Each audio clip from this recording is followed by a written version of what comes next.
Suivez-nous sur YouTube et tapez la Solo Kimbang TV.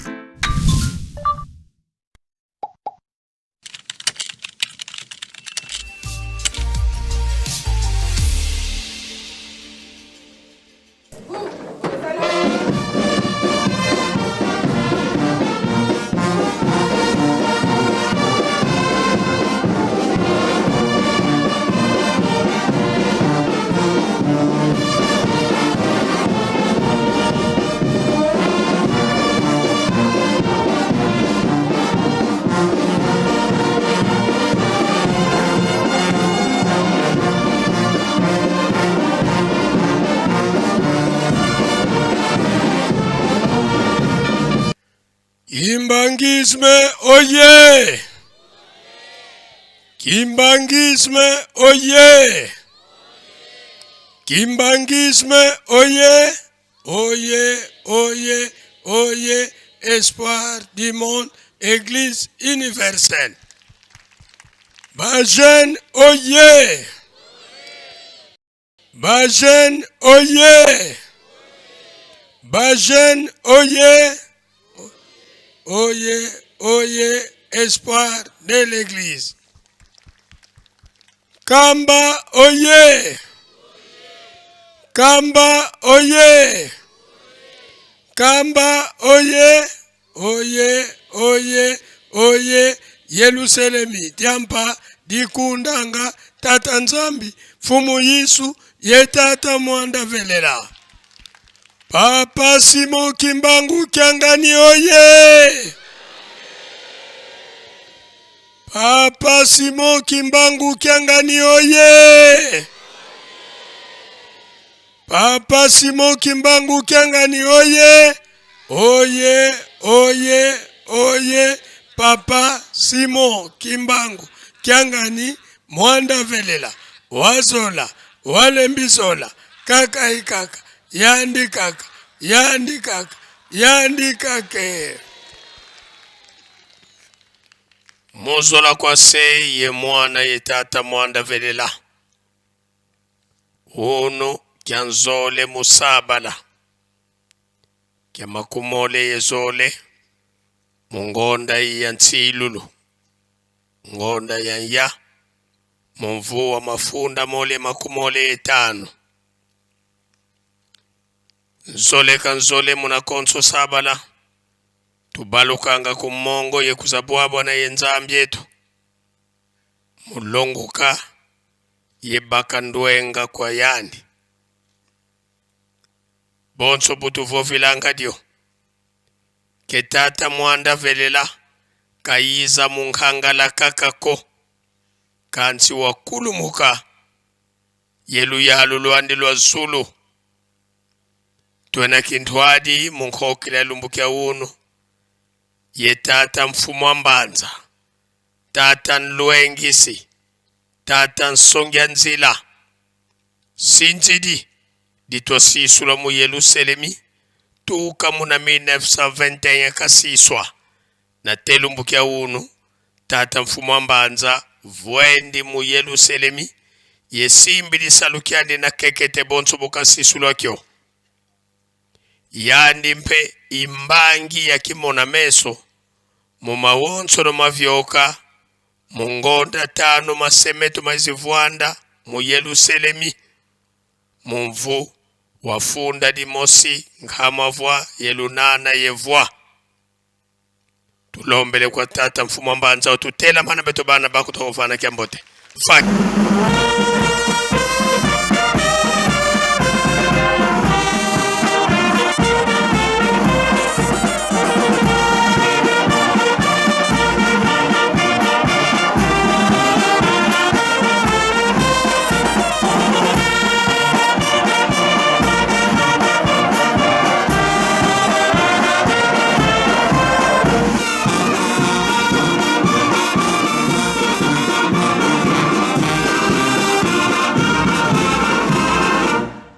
Kato kubike no moko. Tavana sedeto kiambote munkumbwa se ye mwana tata Mwanda Velela. Munkumbwa se. Ye mwana. Ye tata Mwanda Velela. Sedeto lendele kwa kuvwanda. mozola kwa se ye mwana ye tata mwanda velela twena kintwadi ye tata nzambi tangu za wonso no butu vovilanga dio votata Simoni Kimbangu nzambi yandi wasema zulu ye ntoto ye beto bantu ye bia wonso no bena munza bona ntima mya bantu babingi mikwedi tanga kadi nzambi kalendi kala muntu butu vovanga votata Simoni Kimbangu impeve ya nlongo babingi tsatu nga ntoto wa zibuka bakizika bamoyo ekuma kadi mpeve ya nlongo kwa bawu mupepe nga tuvo yembe kansi kyongonokovo muntu kadi lya kivovu kila vovana kimbadu kuluva kala ye diambu diambu dia kala ye nzambi diambu inzambi beto tubankwa nsambu ekuma kadi ntsilulo za mfumoto Yesu Kristo bukavovovo kwenda kenda kutulombela nsadisi impeve ya nlongo ya kedika ilemba ninzatambula zizilungana na mubeto kubakongo bangu kumongo wa mbanza mbola nkamba dibikuluvo Yerusalemi diampa tuka muna kiakala kia 10 yezole mungonda ya vwa mumvu wafunda di mosinkama 8 lunana yentsambolia tata Simoni Kimbangu mwanda velela nzambi wakulumuka yewena yetu kindwadi na telumbukia hunu tata Simoni Kimbangu vwendi mu Yerusalemi iyandi mpe utukutikisi paskinu manavo katulonga kadilumbuki mosiketu kutuvingila twabaka ntona ndwenga yenzailu mukukitabidila tulombele kwa tata mwanda velela watutela mana beto bana takuvana kiambote faki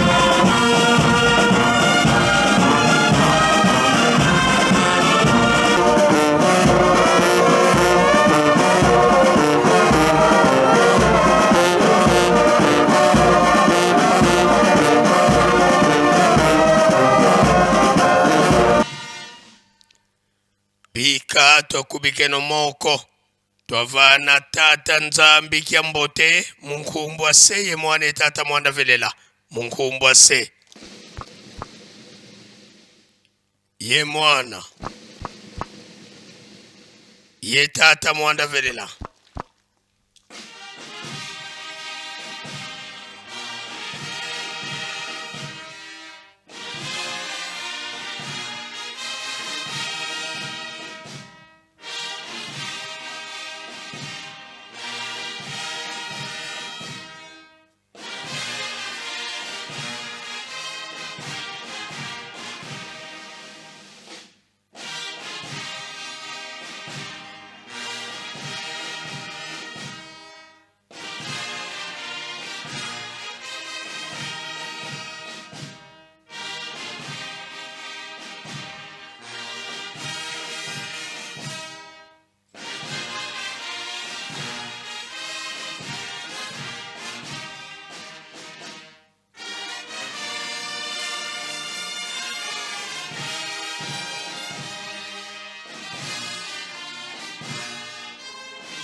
tulendele kutuvwanda sedieto wanzambieto beto bana bakutukulombela bakafulu watusikirisa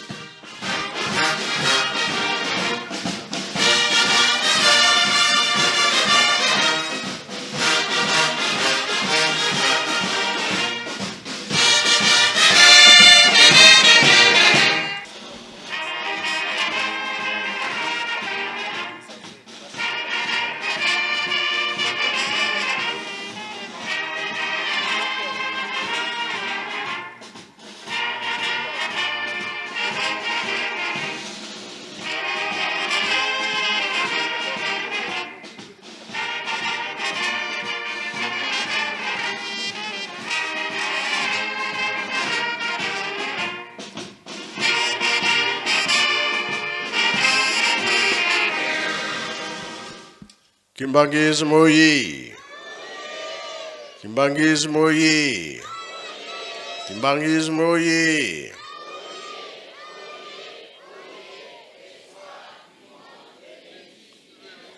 Kamba oye!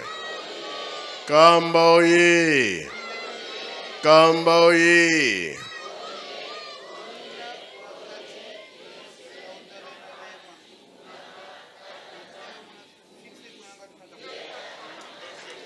Bajene oye! Bajene oye! Bajene oye!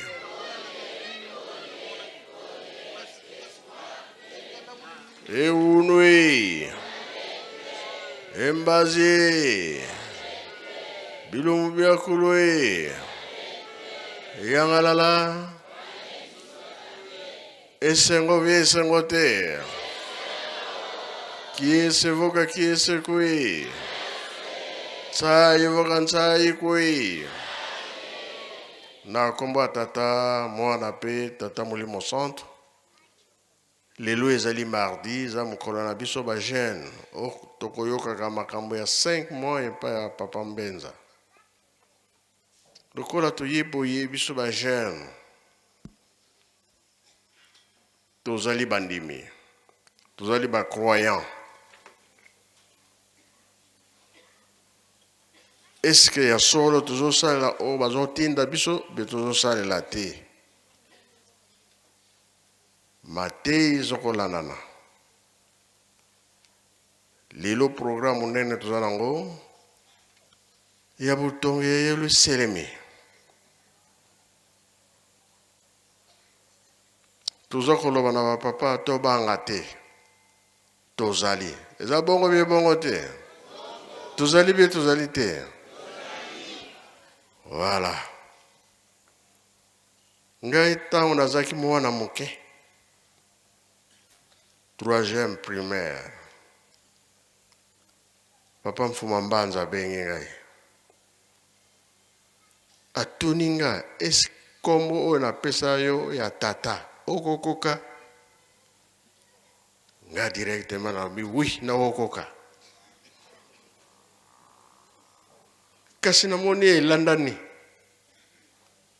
Deuxième fois, est-ce que yo okoka? Ah, na douté. Na kalikine, oh, mais yango ba benga nga partout. Na lobi na okoka. Troisième tour. Est-ce que okoka? Ah, na ndimika na okoka. Siko na yoko mona makambo. Alors, nazaka na bobangi mingi. Ya kolobete malamu na bebisa te. Soki to bebisi nzambe akosilika. Bongo bie bongo te. Biso nyonso tozali awa bandimi ba croyant. Soki to bebisi est-ce que nzambe akosilika te? Esiko to sande. Foto bongisa? Ah. Tana likambo oyo. Tata Kimbangu abandi musala na ye na 21. Na 6 juin, baye kokanga ye. Maintenant, sezaki makasi. Tata moko azaki wana akokaki te kosupporte, azongisaki. Mobeko ekoyaka te, koyi. Alors, alandi papa Kimbangu po bakanga ye ba chaîne, ange abimi aye kopekisa. Est-ce que likambo ya tata Kimbangu eza ya kofonde? Eza ya solo be ya solo te? Tala passe ndenge bandaki. Ti le 12 septembre baye kokanga ye, tant otaki na Mbanza sana. Policier aye convocation yango yo. Kima na yo, yalobi te, toyokanaki fona kangama. Ndi akendaki nzundu, Mbanza ngungu. Na Mbanza ngungu na nzela, na boko kilumbu. bajene bayoki ke tata kimbangu aza na nzela bakangi ye mundele mpe azali bakoti zambe na minduki na bango oyo minduki bazalaka ocharge na poudre tout ça bakoti zamba. Alors ntango bango bazwa koleka wana bapapa kimbangu na basoda na mundele Nzambe apesi bango pongi bakomi na bango kilumbu nde alobi 17h fo tolala papa kimbangu alobi te to continue tokolala te moi azongisaki yango bi azongisaki te 17h à midi mpona nini plan oyo ya mabe bamonaki na nzela papa kimbangu amonaki na nzela abi malamu tolala po nyonso baosala ye na nzoto azalaki kozongisa te soki likanisi wana mabe satana alataki bato wana babomaki mundele problème te mbeko mpe ekwei lisusu malamu tolala tokende kaka lobi me mundele lokola ayebaki makambo te aza kodiskute kino balalaki sika mundele alobaki likambo tata oyo aza ndenge mosusu alobi Nzambe azali alors ye mundele alobi ngai batindi nga kotinda soki nasali pete problème na bakonzi na ngai alors bakontinue kaka ti mbanza ngungu mundele moko abokisi pigeon na kwanga apesa ye pigeon babebisa pigeon yango moko epumbo ekei alors nyonso babongisaki ya mabe Nzambe azalaki kobongisa kaka ndele alobi biso tolingi tobongisa bino banoir ozala bien kasi ye aza kolinga te aza kopekisa bobeta ye bokanga ye papa kimbangu esika wana nde abimisaki mbongo pesi bato wana bazwaki makanisi ya mabe baweleli mbongo ye aleki na ye te batia ye na ekuluzu derosi alobi fo batia ye na kuluzu bake kokata banzete na nzela montagne ndenge tokendaka mbanza ngungu basali fopa nzete wana etuti na mundele lokolo bukani batindi na poto na ekuluzu batiaki lisusu te de Kinshasa bazalaki bazwi likanisi babwaka ye na mai babwakaki ye bakangaki libanga na nzoto mobimba tina bwakika parce que po ya libanga ekomema ye tina se akufa me na libanga na ye mutu babimi batie na tono ndenge moko tono ya kokangama po ya kokufa babwaki na mai abimi wana za nani makambo nyonso oyo azalaki kosala elelo soki biso tobongisi te eza malamu baderangere bakomi mingi na lingomba sika wana bati bakota na masuwa akende Lubumbashi kangaki ye na nzete ya baoba ndenge bakangaki ye chaine na kingo na maboko tina makolo aza kozala bato soki eye nde bakei kasi ye alobaki na bamindele ndenge bozokanga nga bo lokola moyibi nasali eloko te likambo te mokolo na kozonga roi ya ndenge nini wana nde akendaki na Lubumbashi kuna soki moto ayebi histoire ya Lubumbashi nzela aya kolobela biso poto makambo nyonso elekaki na nzela te Lubumbashi kuna mpe ndenge eza kosalama na nzoto na ye na prison oyo ayebi makambo wana atelema pasteur nini tata nini jeune nini poto continue histoire soki toza koloba boye tina ezali toza kozwa likambo yango lokola pamba oyo bango bamonelaki mpasi kolo yesu na tata Simon Kimbangu kolo yesu batiaki na ekuluzu kolo yesu balatisaki ekoti ya nzube mpasi wana bamonaki totali awa nkolo yesu na tata Kimbangu na nani lisusu amona mpasi ya boye azali baza te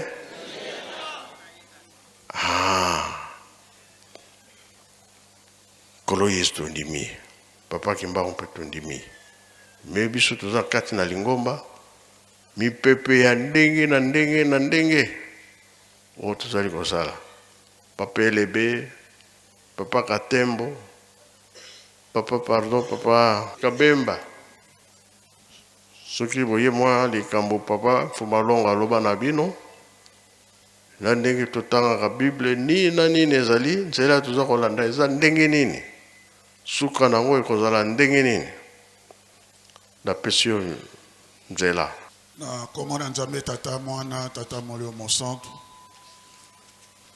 tata mokonzi ya bule tata molio mosantu papa Simon Kimbangu kiangani merci na ndenge opesi biso maloba pasi ya papa Kimbangu oui. Pasi ya papa Kimbangu yango nde biso tokolobela mais ndenge biso tosalaka na kopesa liboso papa de Gaulle soko ya lobi ngai nde na ye kosukisa. Merci tata Molibo Centre na kopesa biso maloba.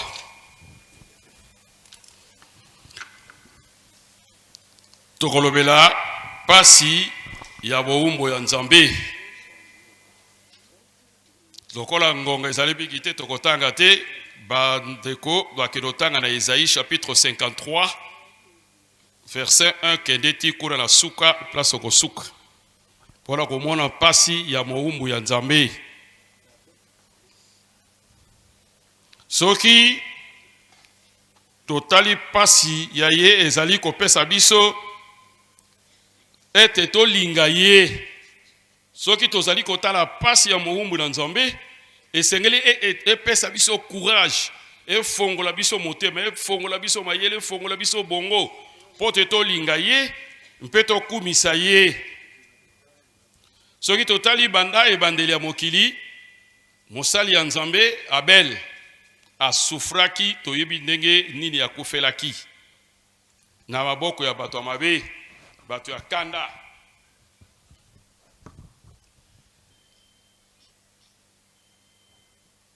Bato Nzambe mutu na mosali na Nzambe monaka pasi ezalika pona mabe na ye te pona masumu na ye te me mosali ya Nzambe amonaka mpasi anyoko maka ezalika pona masumu ya bato pona masumu na biso yango nde epesaka mosali mponi ne mopona mina Nzambe pasi pote akoka onyokwama yango wana batindaka biso apôtre Jacques alobi na biso te na chapitre 5 verset 10 à 12 abi tozwa yango lokola modèle ya vie na biso pasi ya moumbu na Nzambe ezala modèle ya vie na biso ezala modèle ya souffrance na biso lole eza kolakisa pasi ya moumbu na Nzambe lakisa biso lolenge ya koyekola kokanga motema pona kolongisa likambo na Nzambe. Mosali na Nzambe na likambo yo papa zoli kolobela awa tolobi mosali ya Nzambe azalaka mosali azalaka monene koleka nkolo na yete. Le serviteur n'est pas plus grand que son maître. Donc kola papa zali kolobela likambo ya papa Simon Kimbangu lo lengzela oyo nkolo Yesu alekaki lokola papa Simon Kimbangu zali mosali ya motindami ya nkolo Yesu esengeli aleka nzela wana ne babi le serviteur n'est pas plus grand que son maître. Totanya on a Jean chapitre 13 verset 16 boko leka na Matthieu 10 24 ton na Luc 6 40 kuna nde boko mona bazali koloba te moumbu azali aleki mokonzi na ye na monene te. Nzambe soki aponi mosali na ye ezali pote akokisa mokano na nzambe.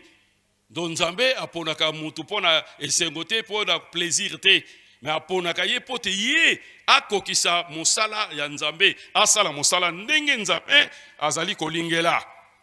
Alors yango soki nzambe aponi moto akotikaka ye pamba te. Voilà, toke kotanga na Esaïe chapitre 49, donc banda verset 3 ti toke na verset 6.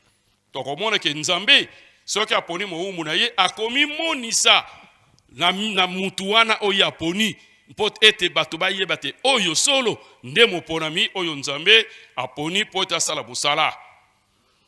Ndenge nzambe aponaki Moïse, bato mingi bayima-yimaki, bato mingi baza kodute, bato mingi baza kobundisa Moïse. Mais Moïse akangaki motema poto ayebaki ete nzambe ayebisaki deja te bakoyeba soki batuni yo te yo zali nani aponi yo ndo bakoyeba yango na mutango kobimisa bango na mokili na Egypte bakozonga awa na ngomba ya Sinai bakoya kosambela ngai. Esalamaki pe bongo ndenge babimaki na mokili Egypte. Donc na Sinai esika Moïse azwaki Mobeko bazongaki lisusu kuna nde basalelaki nzambe. Alors nzambe alobi ete yo nde mutu soki nzambe aponi ye akomisaka ye nzambe. Donc nzambe soki aponi mutu akomisaka mutu wana nzambe. Donc mutu wana aponami na nzambe basakanaka na ye te, pose nzambe akomisaka ye nzambe. Exode chapitre 7 verset 1 à 2. Exode 7 1 à 2, nzambe alobi yo Moïse okozala nzambe ya Aaron, Aaron akozala nzambe ya Pharaon, kino bokobimisa bana Israël na kati na mokili lelaka. Papa Simon Kimbango tango aponami nzambe ti abanda alungwa ti ake koma na Lubumbashi, mais tango aponami po abanda atala mo abanda musala, nzambe apesaki elembo ya mvoala, bâton prophétique. Yango nde ezali kolakisa pouvoir oyo nzambe apesaki na papa Simon Kimbango mpote ekokosala busala ekokosunga ye. Mvoala esima mangana batu mibala bisato te, mvoala esima na mutu moko pamba te. Yango nde esalaka rele likolo na se nzambe na batu. Mvoala nde mutu asalaka relation wana, asalaka intermédiaire wana. Yango nde ezalaka nguya. Voilà, ils ont likolo ya batu nyos. Voilà, ça na puissance même dans le monde visible, même dans le monde invisible, même ce qui est matériel, immatériel. Voilà, azana nguya koleka biloko nyos wana. Yangwana esengel na biso toto saka parce que muto yo pe azali na mvoala. Mvoala pe sala ka rôle ya ko punir. En cas où boto ezalité, mvoala ko pese tumu. Tant que bazako te abiso papa zako insister ezali parce que okola ya zali détenteur aza muto asimbi mvoala. Nzambe tango abimisi bana Israël na mokili na Egypte bazali koleka na vallée Bamalek ba empêcha ki bana Israël po baleka. Alors Nzambe apesaki ordre Moïse alobi na Josué na ntongo yo bongisa mampinga ngana ko matalikola ngomba na kosima mvoala ya nzambe. Alors mvoala wana eza kosala démonstration soki maboko ya Moïse ekiti na mvoala Bamalek batake, mais soki maboko ya Moïse atomboli mvoala likolo, mvoala Josué a attaqué bana Israël. Donc on a Exode chapitre 17 verset 8 à 16. Josué a attaqué Bamalek. Oyo simbaka mvoala batata ba mama babundisaka yete. Ça c'est très important. Mutu simbaka mvoala zali un homme extraordinaire. Batu babundisaka yete. Mutu simbi mvoala ba pesaka ye plutôt babok. Mpote ba réaliser parce qu'ils ont joué rôle ya nzambe, aza nzambe kati na bino. Soki bo pesi maboko te la botosité bolandi bo orientation na yete, en tout cas boko kendete. Mutu asimbaka mvoala azaka na autorité, ezala na niveau politique, ezala na niveau religieux. Mutu asimbaka mvoala azaka mokonzi. Donc bisonyo c'est to se soumettre to pesa ye maboko poto to kende liboso. yango na banda na papa Siboki bango lokola lelo eleki na papa Pomalongo papa Diangena kontima lelo voilà yango ezali na biso kati na biso lelo na papa Siboki bango kyanga le Molimo Centre esengeli biso tozala souple topesa maboko pote manso yo Nzambe abongisaki pona biso ekokokisama tata Molimo Centre na telebina wana pona ngonga oyo. Merci papa. Papa Elebe Azali. Merci na komona tata mwana Molimo Centre papa. Biso tozali kolanda na mayeyo zali koloba. Likamo ya liboso papa Mfuma Mbanza atoni yo papa mokonzi abole komo ya papa ngana pesi yo papa Simon Kimbango esko kolonga. Mbala misato nde atonaki yo. Oyo akamataka mokumba. Oyo a continuaka mission. Moto wana bayebisaka ye à l'avance. Il faut asakolama à l'avance likambo oyo ekozala kati na ye. C'est vrai papa Diangenda tango ya zalaki na Lubumbashi to yebi histoire wana. Papa Kimbango alobaki na ye na ba mama nyonso misatu bazali na mokumba. C'était en 1951 na mois avril. Eh bien, na kati na bango oya kobota mwana ya mobali ndengai wana na kozonga. Annonce déjà ya naissance wana papa Kimbango ye moko moto asalaki yango.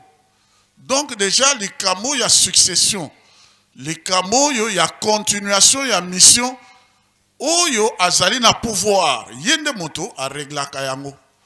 A réglé yango par cette annonce que na kati na bino ba mama misat oya kobota mwana mobali na mokolonga na zako kende yende ngainde na koya kozonga. Première annonce.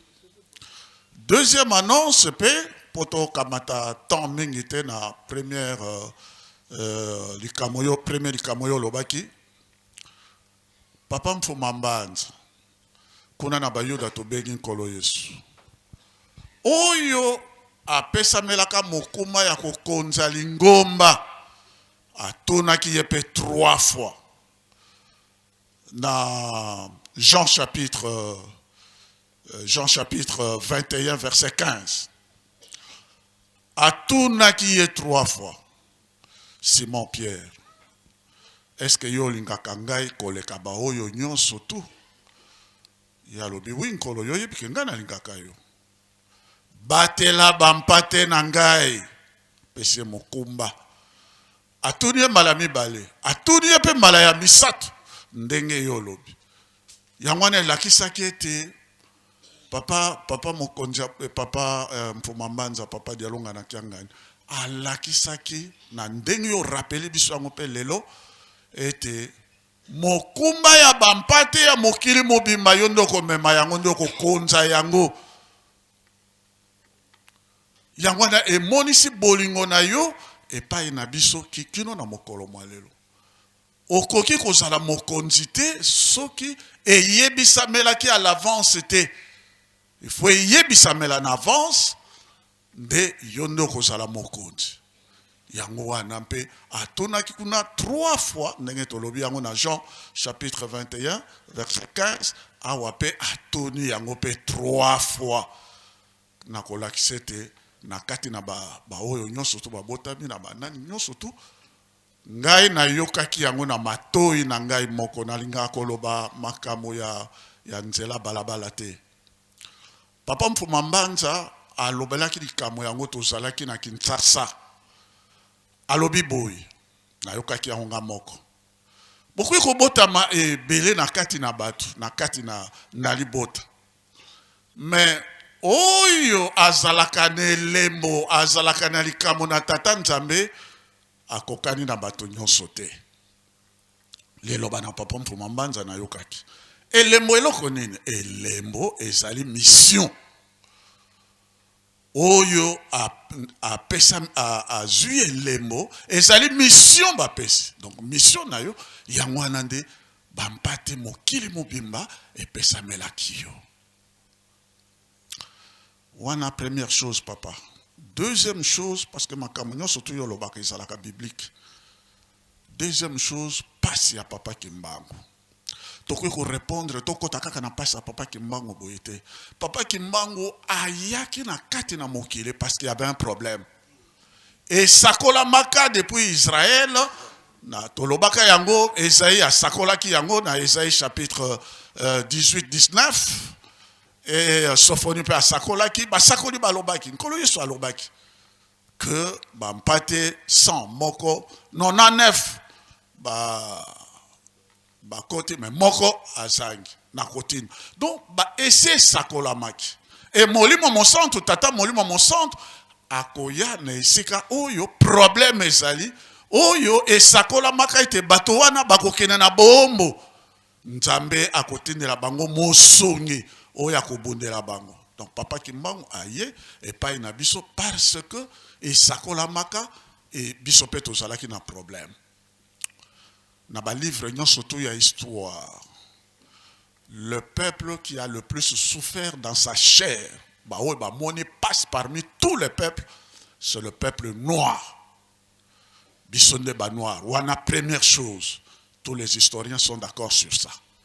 Et ce qui totali esclavage ezalaki ya bato mwi ba oyo ba kenaki na Amérique baza kotala 15 millions oyo pratiquement na Amérique du Nord. Mais soko bakisi na bo ba kenaki na Amérique du Sud etc. Nombre le plus élevé. Et na tangaki pe na kati na ba recherche moi moto ya liboso esclave ya liboso na état ya Virginie na Hampton aux États-Unis moi si moto atiaki likolo na ye na Amérique lokola mombo c'était une femme comme on a ye ba américain ba pesa comme Angela donc yende esclave, il y a le premier esclave, mais c'était une femme. Moi, si wana autakiawa na Congo, autakiawa nde bakenaki te na capturaki bango na white line na maswa ya ba anglais bakena. Basalaki bango trop que papa. L'homme noir a beaucoup souffert. Contre bateau, contre filet à pêche, l'osso, etc. Sali troc. Et monta débarqué qui li bosso comme esclave na kata troc wana, c'était une femme. Mais à traverser qui kolongwa wana Congo. Tikuna kaka na komo ya Kimbangu. Moi si. Et puis tango ya traversé bateau surtout, traverser. Le premier convoi c'était plus ou moins 22. Et puis, belé, plus de 15 millions. Donc, ce qui est papa Kimbangu peut comprendre. Il faut d'abord comprendre la passe, la souffrance de l'homme noir. Donc, océan Oyo, c'est le cimetière le plus grand du monde. Oyo, mikwa ya bato mwindo, o bakufa kaka na traversé, c'est le cimetière le plus grand du monde. Yangonde ezali mikwa ya bato mwindo. Papa souffrait au komona moto soko passe lekiye mingi na kati na maswa na ba bateau négrier wana okomona moto passe leki mingi aza ko yebesika bazokena te a longwe na ba chaîne akeko kwya ne bal et puis epai requin azali ko yapo na ko melaye requin afungoli mino azali ko ya et mondele akamati bouée de sauvetage a boaki poete a repêcher azonga na maswa. Mais mon toazako préféré requin liaye. Effectivement, requin et donc l'océan était toujours couvert de sang et des ossements. Le cimetière le plus grand dans l'océan, c'est Osma Yamoto Mouidou. L'homme noir a beaucoup souffert. Tokoko Kamataba détail la souffrance à l'homme noir, sinon on va faire pleurer les gens. Et non seulement ça. Mais tout ça, on a moqué pour te commander à papa Kimbangu. Donc, on a vite. Mais l'esclave le plus cher aux États-Unis, en Amérique, c'était Azakouta dans Congo. Parce que l'esclave Azakouta dans Congo, ils étaient pacifiques, ils étaient très intelligents, ils apprenaient rapidement. Ça, c'est dans le manuel de l'histoire. Ils apprenaient très rapidement un métier. Si un noir, esclave, pas moussous, côté par exemple, je prends un exemple, $15, Mais au Yahouti na Congo, il coûtait plus le double, plus de $30. Et c'est comme cela que Batoubaouti na Congo, c'était le pays qui a le plus souffert pour Bazalek au Kamata Bango, Bazak au Ken. Souffrance. Et comme la conférence de Berlin, le pays où Oyo et Moni, les choses passent dans la colonisation systématique dans tous les pays, c'est Ombo Cannabiso, RDC. Parce que c'est le pays qui avait... D'ailleurs, la conférence de Berlin, c'est la conférence internationale du Congo à Berlin. Bagonyo surtout, Sangana qui kakapo na commerce, na bassin, il y a fleuve Congo. Et donc, nous, on a beaucoup souffert qu'au Katabama Boko, Banini, tout le monde sait ce que Léopold II a fait na Katambo Cannabis. Nous avons souffert, nous, na Mboka Oyo, plus que n'importe quel autre pays. Et l'esclavage, Congo, c'est le plus. Donc, au moni papa, passionné surtout. Et Sengela Kendenge, et l'Obama qui était. Na moni passe, na bino ndenga, l'Obaki na ban en Israël. Ndenge Pharaon zali konyoko la bino. Yangwana na yempo ete na kango la bino. Et c'est comme cela que Papa Kimbangu, en 1887, à Botami le 12 septembre, esclavage paix et baniko esili paix. Donc, quand il y a une phase de colonisation. Et à Botamaki, 2 ans après, conférence de Berlin. Namboula oyo ben intellectuel bato surtout ba komi ko ningana parce que ça fait 40 ans depuis la conférence de Berlin. Pour ba koka kotala nze pour nanini biso bato mwindo tozali kaka boye. 140 ans après la conférence de Berlin. Mais en 2027, Papa Kimbangu qui s'appelle 140 ans. Donc, dans Moula, en 2025, Titozo qui est en 2027, Afrique, mokili bombi mezali koningana pona koyeba, lobi konabiso ezali wapi, nzambe nabiso azali wapi. Donc, ce qui toza koloba lelo, papa, oza koloba likamo ya tata Kimbangu a souffrance naye, c'est vraiment à juste titre. Et le monde entier attend ça. Attend ça. Papa Kimbangu, bazalai kobeta ye fimbo, Mundela zalai ko sala boy. Soko ba beti boye ba zongisi boy. A beti boye a zongisi boye basa ko tanga moko. Donc soko ba beti boye boye so to lobaka 120 coups de fouet, en réalité c'est 240 coups de fouet. Et ce qui au sali un simple calcul 240 coups de fouet fois 30 ans, il y a pas yo, c'est ça vous fait combien? 2 592 000 coups de fouet. Quel est le corps humain qui a subi le plus grand martyr, le plus grand coup de fouet dans le monde entier, dans toute l'histoire? Azate. Il faut motorana zalana corps ya ndenge musu corps céleste nzambe 2 592 000 coups de fouet. Ce qui fait que Mboka na biso yo ezali na 2 345 000 kilomètres carrés. Donc chaque kilomètre carré ya Mboka na biso c'est un coup de fouet de Papa Kimbangu en passe na ye. Moni papa. Donc Papa Kimbangu c'est le plus grand martyr de tous les temps. Le corps qui a le plus souffert. Donc l'homme noir a le plus souffert à travers le monde que les autres peuples. Et donc, Papa Kimbangu, pour libérer l'homme noir, il a le plus souffert. C'est le noir qui a le plus souffert. 30 ans de prison. Et 2 592 000 coups de fouet. Non seulement ça, Awandenge Yolobi bati poison.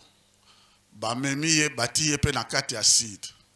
Acide bati ki Papa Kimbangu. Mundele, bamoni Papa Kimbangu akoti. Balobi. Mais d'abord, balobaki na Mundele balobi, Mundela lobi, essaye un peu ce que acide ezali vraiment ndenge koki. Mundela ti lokolo katani na acide. Acide kati lokolo ya Mundele nyoso to eziki parce que c'était trop fort. Sikaboy balobi. Bazolela ndeko na bango mais balobi botia Kimbangu, Papa Kimbangu na kati. Batie na kati. Papa Kimbangu acide sali à l'autre côté. Au contraire, abani ko kamata ma yango ya acide abani ko brosser na mine. Azako sukola yango. Voyez-vous? C'est quel corps là? Il a expérimenté ndenge nyos ezala na munduki, ezala na mai, ezala na acide, ezala na fouet, ezala na ndenge nyonso tout basali ye eloko moko te. Donc papa Kimbangu, il a beaucoup souffert. Ce que il en détail, il n'y a pas un noir qui a souffert plus que papa Kimbangu. Et il n'y a pas un peuple qui a souffert plus que l'homme noir. Pour nous libérer, moto mwindo, yangwana amona ki pasi koleka bato nyonso tu na kati na mokili. Et puis yangwana nzoto wana ekoma yango kilongo. Papa, tango na l'an 2000 si je ne me trompe pas, tango mama Ramona yaki yao, tolobaki yango tozongeli. Un afro-américain a kotaki na kilongo. Tango ya koti na kilongo na groupe wana, a koti papa Kimbangu alakisi ye mokongo na ye. Na bapota. Alobi, omoni bapota oyo, pasi oyo nga na moni po na kuya kolongo la bino na kati na bomu. Etikali moke bino bato mwino pe boko tamolisa Amerika esika bokela ki baomu. Moto wana tango ya yaki ya kokwea na makolo papa Mfuma Mbanza baza kolela. Wabi lokwa Zakari certainement asamoni makamo ya makasi kuna na kata kilongo. Ya mwana ya lobaki papa nga na yaki na komo ya kibomo kuna mais ifo na zongo na komo ya mboka nanga. Ya mwana balobaki ne diamu ya kies. Ya mwana azonga ki na mboka na komo ya diamu ya kies. Tango ya kufaki atikaki testament ba ya kozongisa ye awa. Akuname azana cimetière awa. Papa moto mwindo a le plus souffert. Likama papa Kimbangu ezali likamo moko oyo tokoki kotela motembete. Ezali likamo moko. Qu'est-ce que la vérité? La vérité c'est ce qui est évident. Oyo ezali komona na sembo. Yangwana nde ezali vérité. Na mokolo mwa lelo papa ya solo poto kende molaite soki bozana posa toko continuer lisusu mais totikali totelemi nano wana na stade ya souffrance ya papa Kimbangu. Soko bozongisi biso lisusu toko kokota lisusu na ba détail mosusu poto monopoliser parole te papa. Na telemi nano wana na komwa tata mwana tata molio mosantu. Merci papa. Namali papa pasteur asimi micro. Merci papa. Naza kubengama pasteur Miteleji Kashimba Kiese. Bambuta balobi ngai na kolobela kolongwa ya papa Simo Kimbangu na Kisasa pona kokende na Lubumbashi. Papa Simo Kimbangu na kombo ya tatama na pe mulimu santo papa Simo Kimbangu alungwaki Kisasa pona bokende Lubumbashi na nzoto oyo atambulaki na mai ya fleuve Congo. Tango akumi na Kisangani na mbuka Lufi masuwa oyo bakiaki ye basoda bazalaki wana ba prisonnier msusu pe bazalaki bangombe pe ezalaki. Tango bakumi esika wana basoda babimisaki ba prisonnier nyonso bakende kokata matiti baya kolesa bangombe. Nakati na bango lokola masu esila kotelema batu ya mboka pe bazangaki koya kotala yango te bayaki ebele. Tango bapesi ba prisonnier bambele bakata matiti bapesaki pe papa Simo Kimbangu mbeli akata matiti. Tata moko na kombo ya Yambuya ziko ya solo mwana na ya azalaki awa mokonzi ya ba inspecteur national. Aye atali amoni papa Simo Kimbangu minyololo na kingo na maboko na makulu epesaki ye mawa esengelaki asalisa ye. Tata wana azuwaki mbeli na maboko ya tata Simo Kimbangu akoti na mulongo ya ba prisonnier bakei bakati matiti bazungi. Tango bazungi ba prisonnier nyonso na tango wana bazalaka na uniforme na bango ya ba prisonnier. Oyo tozali komona lelo ba policier bazali kolata.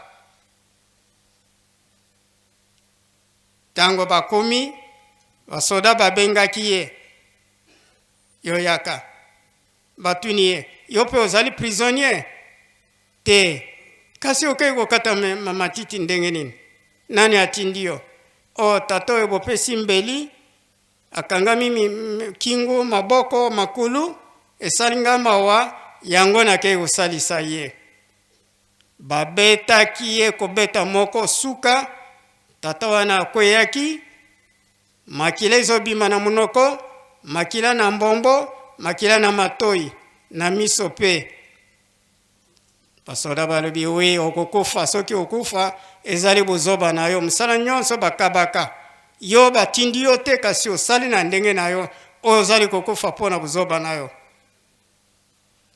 bato nyonso bazali kotala tata ya mbuya ndenge azali kokufa kaka na bunzambe ya tata Simon Kimbangu abimisika muvuma moko mupepe ezali kozua matiti wana kobwakela bangombe na masuwa bangombe pe baza koyamba yango na ndenge ya teatre bato nyonso babukani bake kotala ndenge matiti eza kolungwa libanda yango moko eke kolisa bangombe babusani baneglige kotala tata ya mbuya sika wa tata Simon Kimbangu ayebisi tata ya mbuya mwana na ngai telema okokufa te kino okomona mwana na ngai ya mibale ya lungana akotikala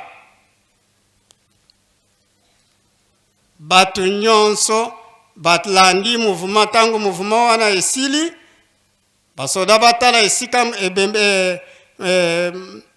cadavre vivant azali lisusu te asi akendeki na ye tango batamboli oyo ya liboso na mai ya fleuve tango bakei butu eyengeli na nzela batamboli butu bakuma na tongo quelque part papa Simon Kimbangu asengi na mundele nalingi nasukula natia mai na miso permettre olungula ngai minyololo oyo mundele alobi oh nègre noir si tu étais blanc comme moi je pouvais le faire vanda kaka ndenge wana vanda kaka ndenge wana kana miniti yango minyololo elungwe na kingo na maboko na makulu ekwei papa Simon Kimbangu akoti na mai atambule na mai apusani mwa distance ati maboko ati abendi mai ati na miso akitisi luboko na mai azui savon apakuli azungisi mai asilisi ati luboko azui esume ale alunguli mai azungisi papa Simon Kimbangu azungi na masuwa tango akumi esika minyololo ezalaki minyololo emikangisi yango moko ndenge ezalelaki oyo muke tozwaki na recherche tozali kosala na koyeba bonzambi ya tata Simon Kimbangu oyo ya mai ya fleuve papa Simon Kimbangu nzoto ekendeki na mai ya fleuve kasi na molimo atambulaki pe na mai ya Kasai mai ya Kasai mai ya Sankuru mai ya Sankuru ya Kasai tangu bakumi na Bandunduville bazali kobenga Baningiville bakende kubumba ye na boloko wana kino lelo mundele apesa yango na maboko ya Lingomba ambo yango wana papa atelemaki ye na boloko esika batiaki ye akende kotala esika moko tozali kobenga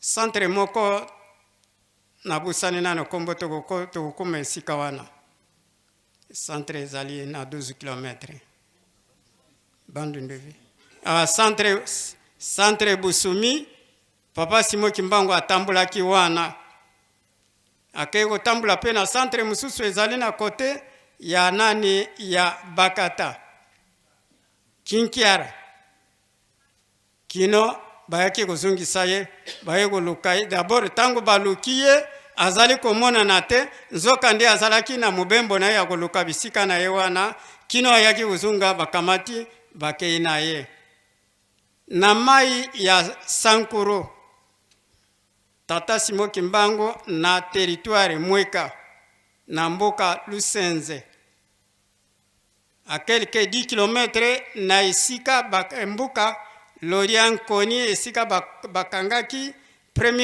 ancien premier ministre Lumumba à quelques 10 km. Le Cambonini esalamaki wana tata masuwa eye bakangisi masuwa na nzete moko ya mangie. Tata Simon Kimbangu abimi na ye akoma na kati ya mboka akoti bambuta bavandi esika moko mbote na bino bambuta mbote atala boye ntaba moko ezalaki ekufa esali mukolo ye akumaki ezalaki 3e jour ntaba wana ekufa mukulu nango asepelaki liwa ya ntaba wana te atiki yango epola kaka oyo abomaki yango akoyeba ngai akoyeba likambo ekoyela ye tango papa apesi bango baninga mbote esili abongola miso amoni ntaba wana ayebisi bango di botekela nga ntaba oyo bango bayebisi na liloba kitoko di wana ezali musuni ya kolia lisusu te ekumi bipoli. Alors avandi apema muke azongisi liloba di nalobi botekela nga ntaba oyo di wana ezali musuni ya kolia te lelo ezali mukolo ya misato esi epoli. Avandi eleki mwa miniti ayebisi bango di nayebisi bino botekela nga ntaba oyo bozoloba nini nazo comprendre bino te.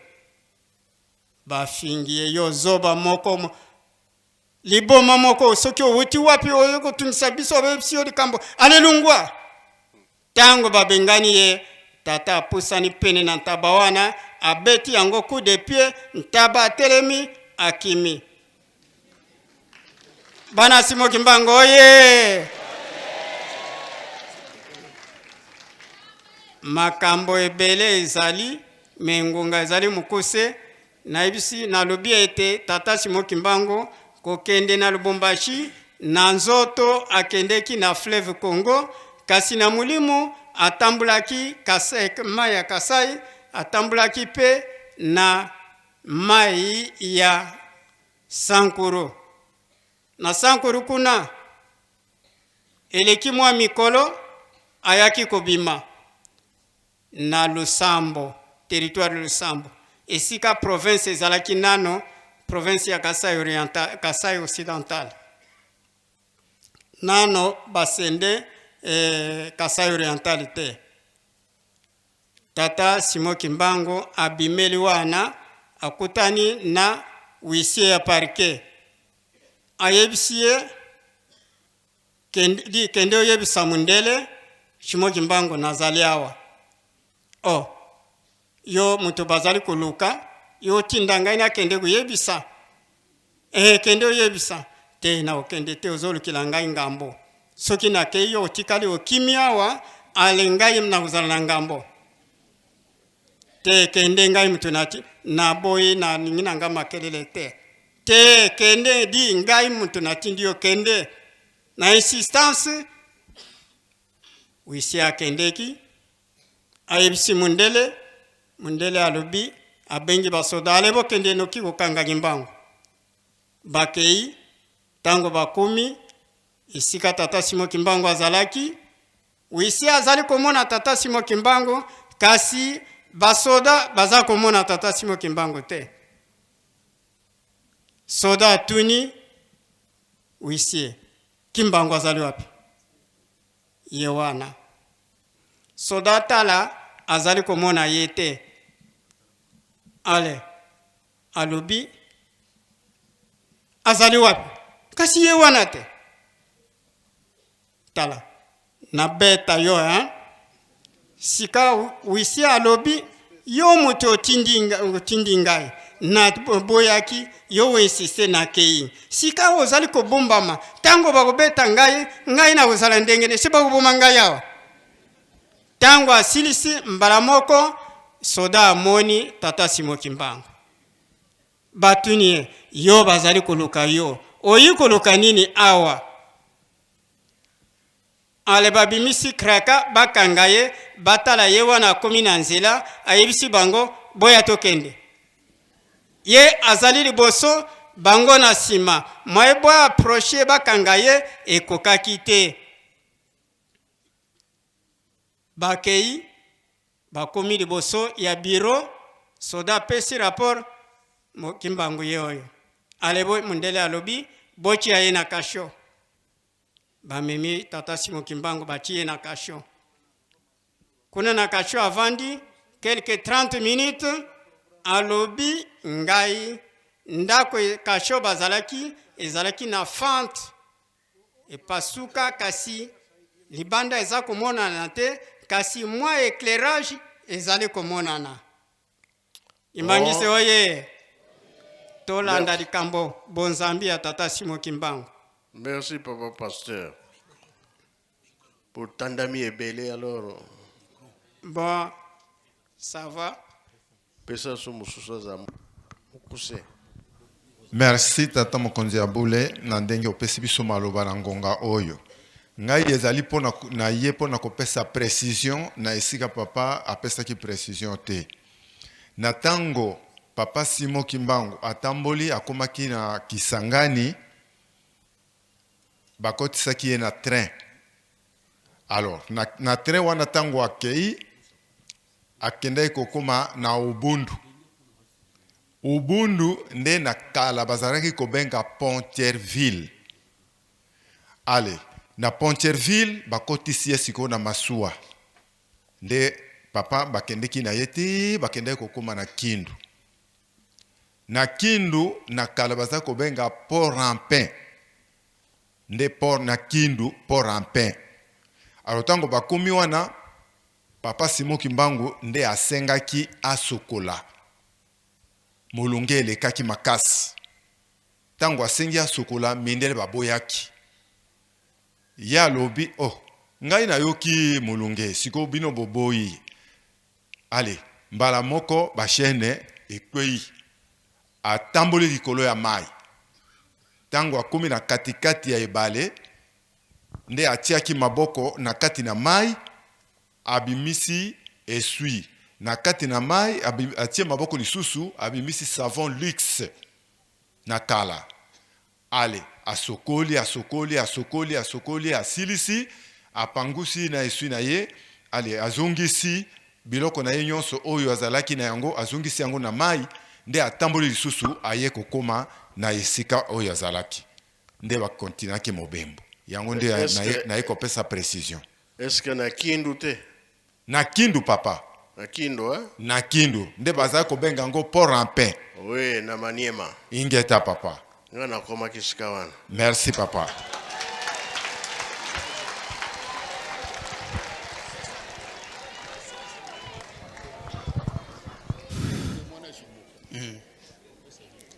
Papa nga nazali koloba nazali mwana na yo ya dekese.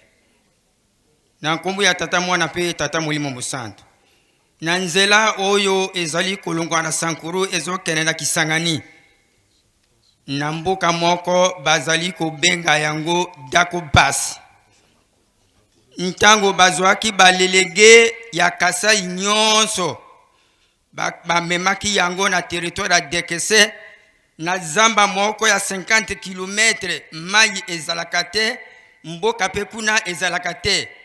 Bazwaki balelege wana bavalisaki bango na zamba wana. Ntango balelege bazali kolela ntango nyonso bazali kobondela papa biso toyeko mwana pasi boye bayi kotika biso na esika mai ezali te mboka bato bazali te tokosala ndenge nini papa Simon Kimbangu. Papa Simon Kimbangu abimaki mobimba na ye mobimba epai ya balelege atelemaki liboso na bango atiaki mosapi quelque part boye alobi ete bokende sika wana bolongola mwa kasa bokomona mai. Balelege bakendeki balongoli mwa kasa mai ebimi. Mai wana papa ti lelo ezali na Dako Basi na territoire ya Dekese na secteur Isanja. Wetikala boye na nkombo ya tata mwana pe tata molimo santu. Soki tuza koloba mokolo lelo mwana moko abimi na Dekese azokende kokosaka bato ke biso bato tindi ye ye pe akomi mosali ya tata Simon Kimbangu. Eza bongo? Bino na dekese otala likambo ya moto na bino wana.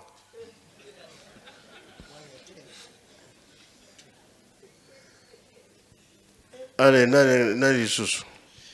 Merci beaucoup papa. Na kombo tata mona pe tata mulimo sonto.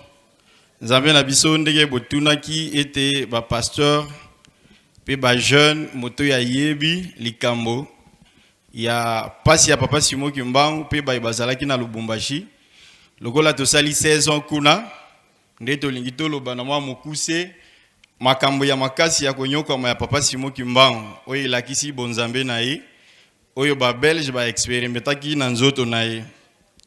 Na nzela tango akomaki na Équateur ndeka mindele bazalaki kosala bakokoma na papa Simon Kimbangu bakobenga bato mpona koyebisa bango ete moto ya lingi bobonga te yeyo bofinga ye bobeta ye bosala ye nyonso tu bolingi. Alors na Équateur babengaki pe balobi bobeta ye mama moko azwaki nzete ya kekele donc bambou de palme oyo ezana mazube nango nyonso tu abetaki papa Simon Kimbangu nelongi tango abendi yango na makila nyonso tu wana etangaki.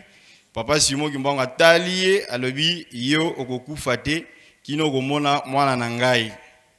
Etoyebi mama wana nyokwamaki mingi ba témoignage elekame wana nkamba kino ayaki komona papa Diangenda tango akolaki nde ayi kosenga bolimbisi.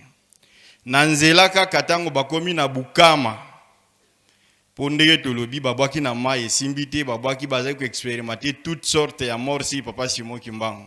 Na Bukama batiaki papa Simon Kimbangu na chambre froide. Balalisi ye kuna po papa Simon Kimbangu akauka kande batiaka bibembe. Metango babimisi papa Simon Kimbangu azali kotoka lobi na yoke sengo kuna na yoki mwa malili kitoko.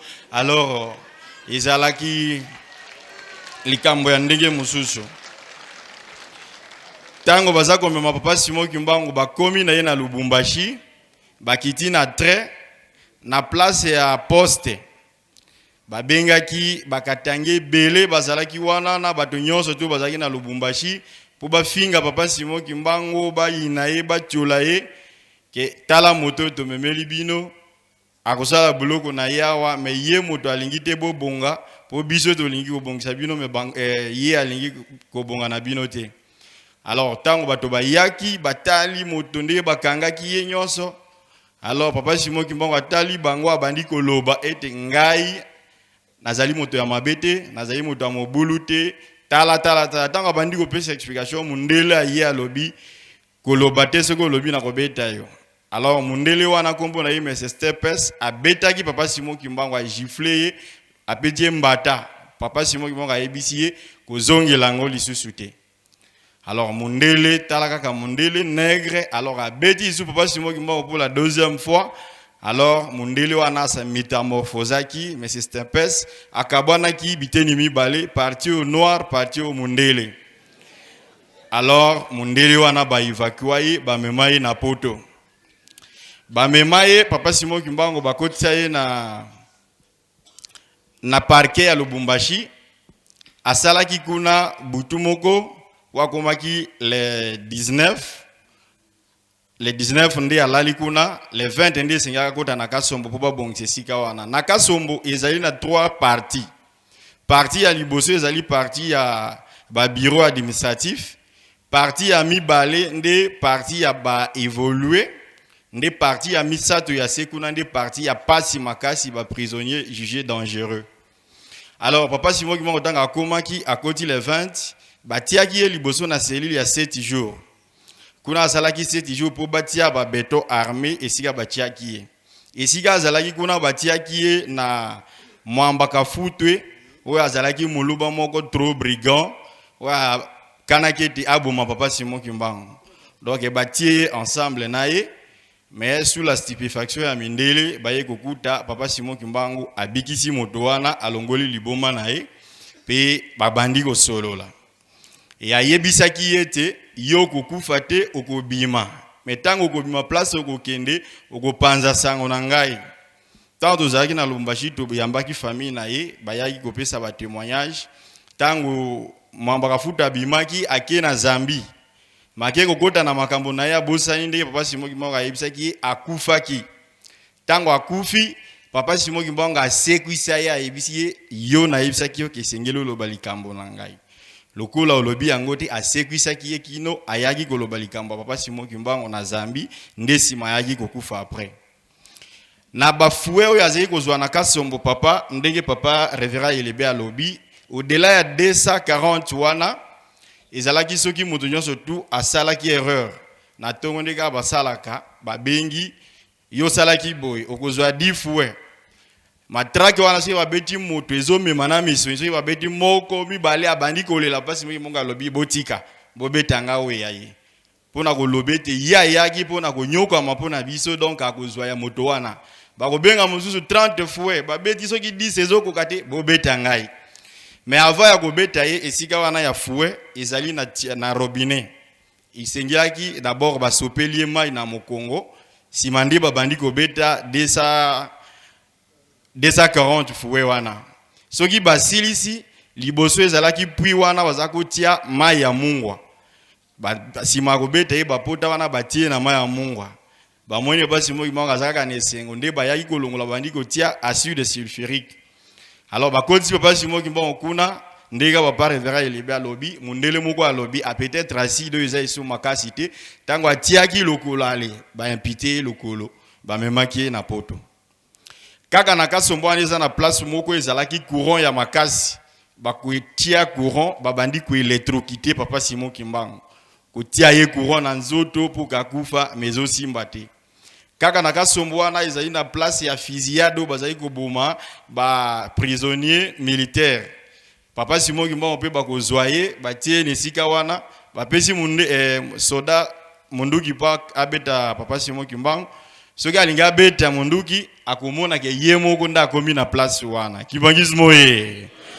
donc à lieu place ya papa Simon Kimbangu ye soda batie abandi komimona kuna fait de compte bakolongola ye ndege moko pe tango bazali kobotola ye Bible makambo ezali ebele papa oyo basalaki yo parce que ezali kaka yo na prison ya Kasombo bonzambe na yo lakisaki yango pona kosukisa papa Simon Kimbangu konyokwama azalaki pe cuisiner ya kolambela ba prisonnier na kati ya boloko mais prisonnier pona nini pamba teto ya koyamba papa moko azalaki na 120 ans na Lubumbashi tu salaki interview na Kasombo alobi ye pa azalaki prisonnier azalaki na pasi na miso bake na ye mindeli bangi batia ye kisi ya koboma ye miso pasi Simon Kimbangu ayebisi kotia te na ndenge abikisaki alobi tia jo akomaki nango wana azotanga boya lataka linete te alors ayebisaki biso ete papa Simon Kimbangu pona nini ayaki kokoma prisonnier soki bapesi moto mosusu alamba bato bakotonda te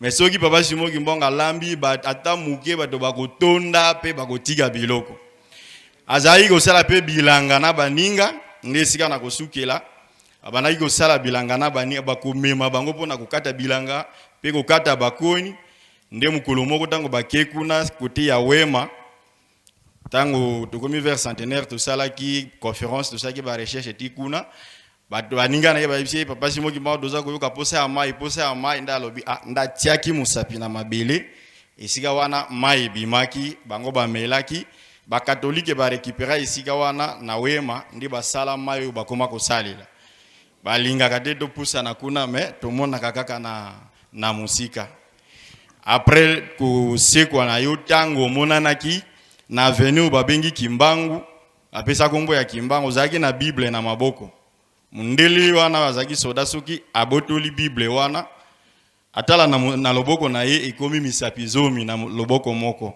abwaki Bible na se maboko na ye ezongi ndenge ezalaka alokoti ndenge wana kaka papa voilà na mukuse bonzambe na yo omonaki pasi pona biso tango ekoki obikisa biso papa. Merci.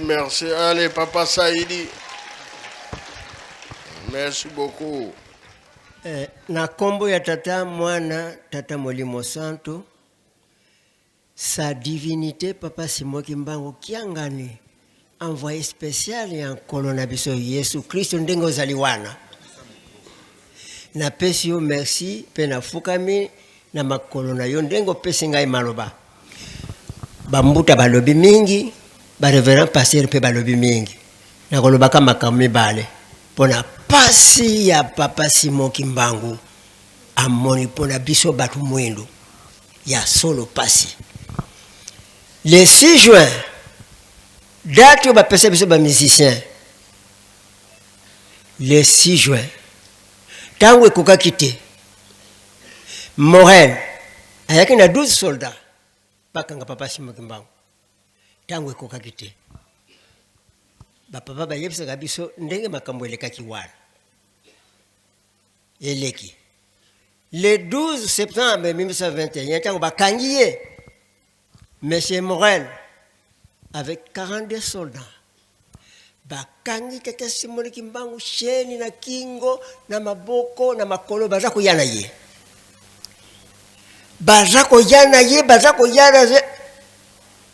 sikoyo Sinoko alobi Kimbangu yo no bakite tokoki kokanga yote sika oyo ozala maboko ya nani donc asepeli amonike papa Simon Kimbangu akanga mipeza baza koyana ye baye atali suso alobi Kimbangu yo no bakite tokoki kokanga yote sika oyo ozala maboko ya nani papa Simon Kimbangu na sia motema alobi tela olingo koma mundimi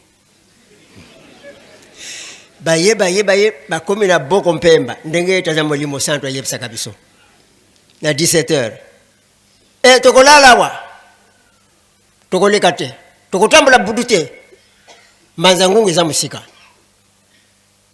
tokolala wa papa Simon Kimbangu alobi na ye mokonzi na ngai alobi nakolala wa te nakolala na manzangungu atali ye mokonzi na yo nani je m'en fous na mokonzi na yo bakonzi na ngaba pesi ngai ndingisa tokolala wa et jamais le contraire tokolala wa atali Yesu bakonzi na ngai balobi nakolala wa te nakolala na mbanzangungu atali ye boye papa Simon Kimbangu asali boye moko mibale misato tala montre na yo atali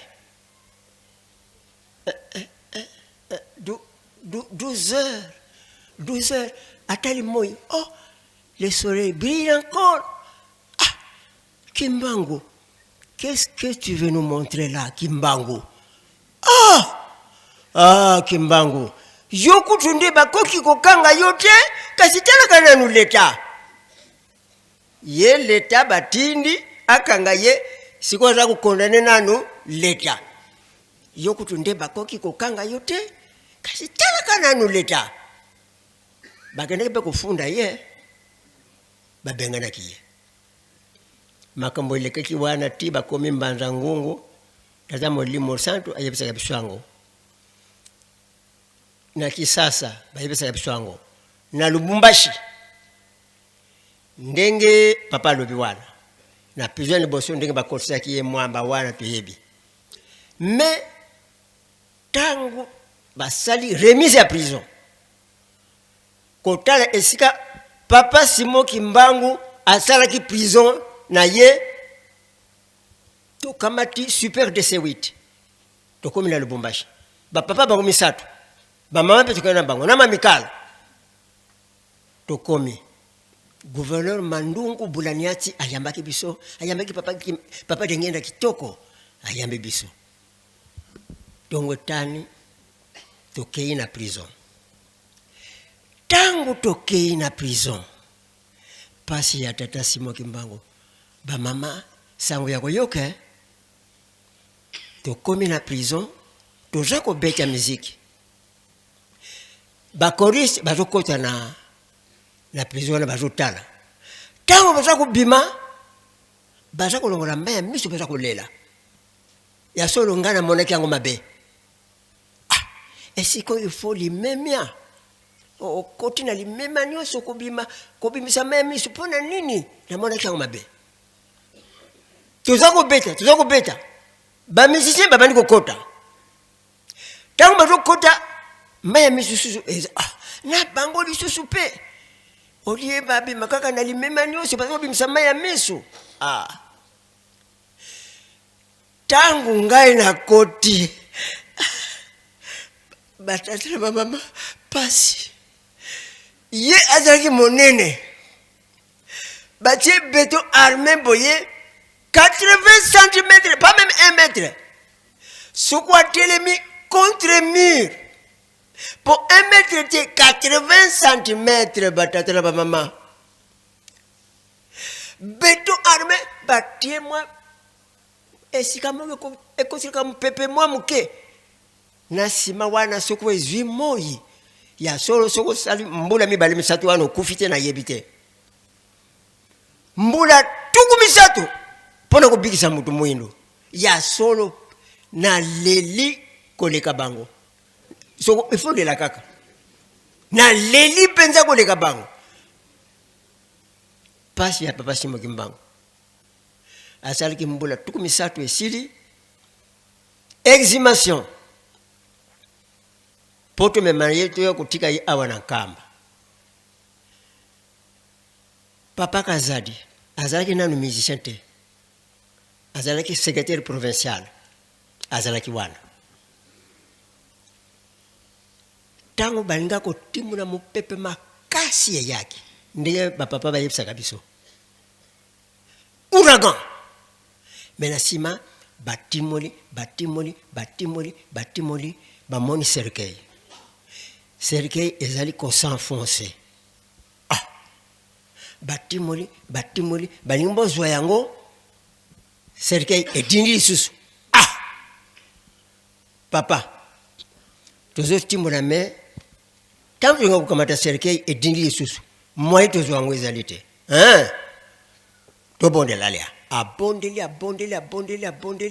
sili atuni tangu naza kubondela nani amona kilikambo Papa Kazadi musicien akufika na mingi te azali secrétaire provincial comme musicien alobi ngana zalaki wana tangu papa tuni tangu naza kubondela nani amona likambo Papa Kazadi alobi papa ngana amona likambo nini yomonaki tangu za kubondela moni loboko ebimi na kati ya libu matisi boye misapi mitano obondeli tango olingo sisa kubondela loboko ekiti.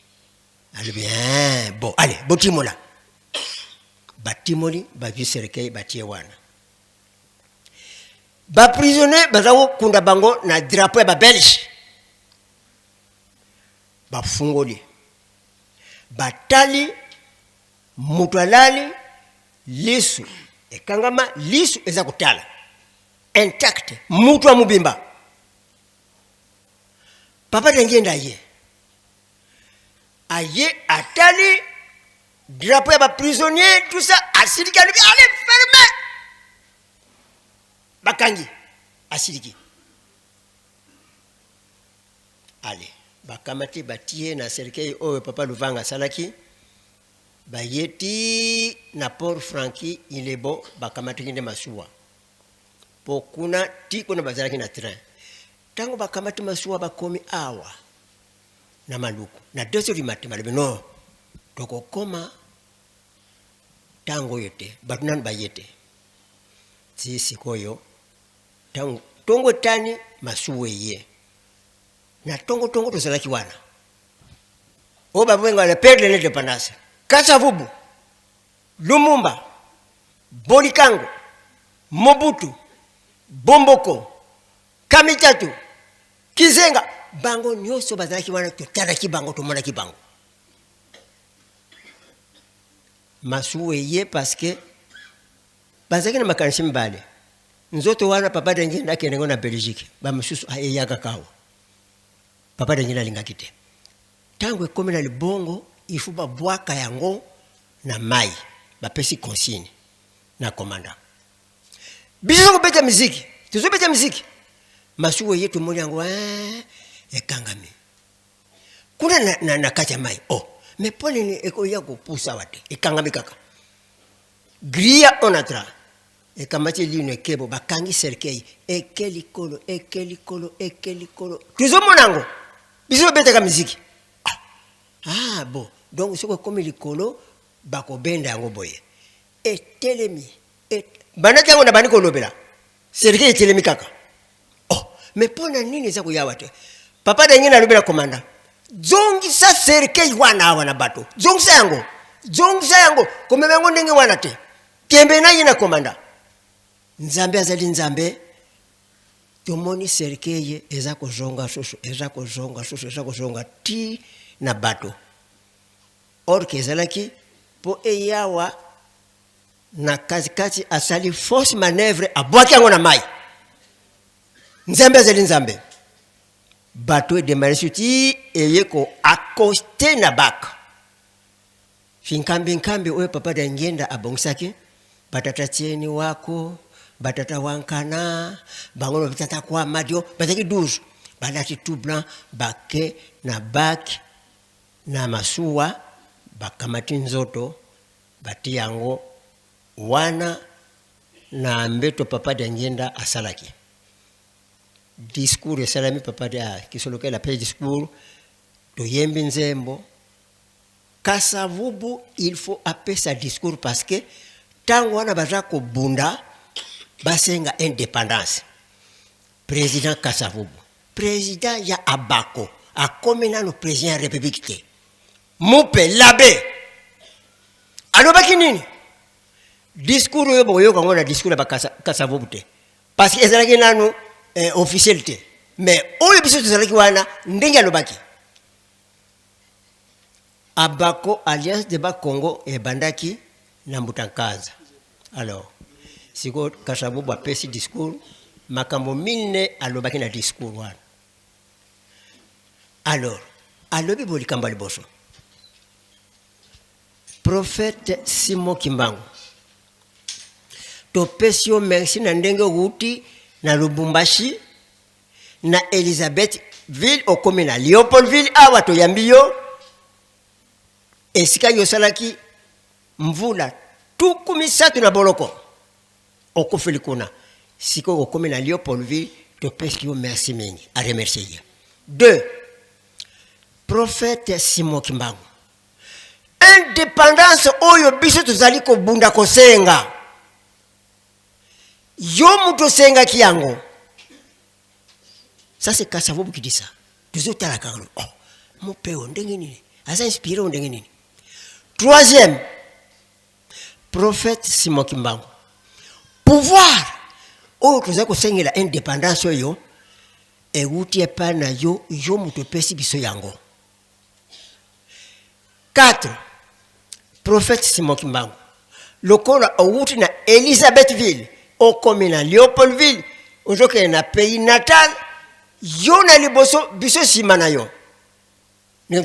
Papa oyo tout derrière vous. Kasavubu mupe mutabandaki koloba yango, bongo biso to yiko lobango na sima. Na 11h to longo wana, to koti na Avenue Valco, Avenue de la Justice, to côté na victime de la rébellion, Joséphine Charlotte, ti na matadi mayo. Makambo lega kuna batata molimo santo, bayebisa bisango. 2h du matin makambo ne koyaki, nzoto to kamati yango ti 10h to komina inkisi.